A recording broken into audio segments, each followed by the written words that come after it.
Hello అండి. Welcome to Subbamma గారి వంటిల్లు అమృతంతో విందు. ఈరోజు మన ఛానల్లో ట్రెడిషనల్ రెసిపీ పూర్ణం బూరెలు ఎలా చేయాలో ఇప్పుడు చూద్దాం. చాలామంది దోసల పిండితో వేసుకుంటారు. అలా కాకుండా డిఫరెంట్గా క్రంచీగా ఎలా చేసుకోవాలో ఇప్పుడు చూద్దాం.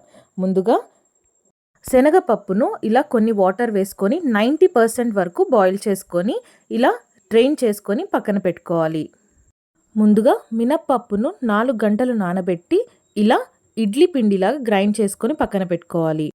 2 డేస్ ముందు బియ్యంని బాగా వాష్ చేసుకొని బాగా ఆరబెట్టుకొని ఇలా పిండిగా గ్రైండ్ చేసుకొని పక్కన పెట్టుకోవాలి.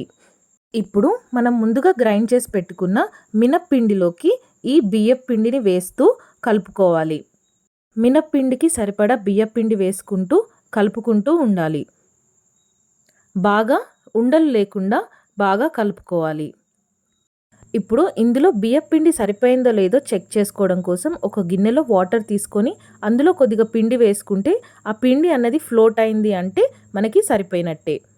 ఇప్పుడు అందులో టేస్ట్కి సరిపడా సాల్ట్ వేసుకోవాలి. ఇప్పుడు అదే పిండిలో ముందుగా మనం బెల్లంలో కొద్దిగా వాటర్ వేసుకొని నానపెట్టుకున్న ఆ సిరప్ని వేసి కలుపుకోవాలి.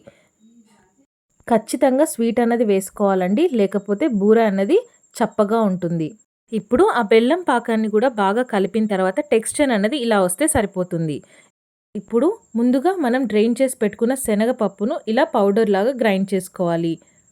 ఇప్పుడు ఒక 2 కప్స్ ఆఫ్ బెల్లాన్ని దంచుకొని ఒక ప్యాన్ హీట్ చేసుకొని అందులో వేసుకొని ఒక హాఫ్ గ్లాస్ ఆఫ్ వాటర్ వేసుకొని పాకం చిక్కబడిన తర్వాత అది అయిందో లేదో టెస్ట్ చేసుకోవడం కోసం ఒక గిన్నెలో వాటర్ తీసుకొని కొద్దిగా అందులో ఆ సిరప్ అన్నది వేసుకొని ఇలా ఉండలా అయితే మనకి బెల్లం పాకం అన్నది రెడీ అయినట్టే.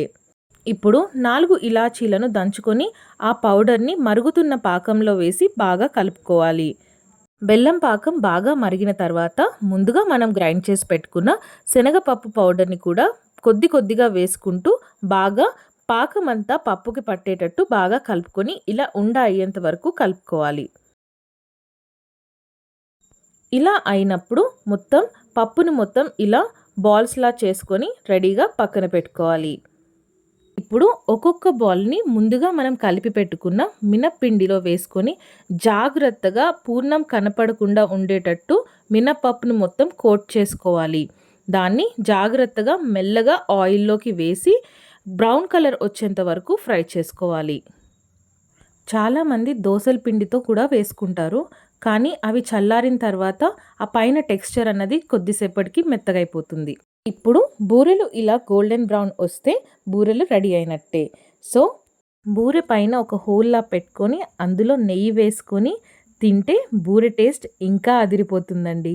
సో మీరు కూడా ట్రై చేసి టేస్ట్ ఎలా ఉందో తప్పకుండా తెలియచేయండి.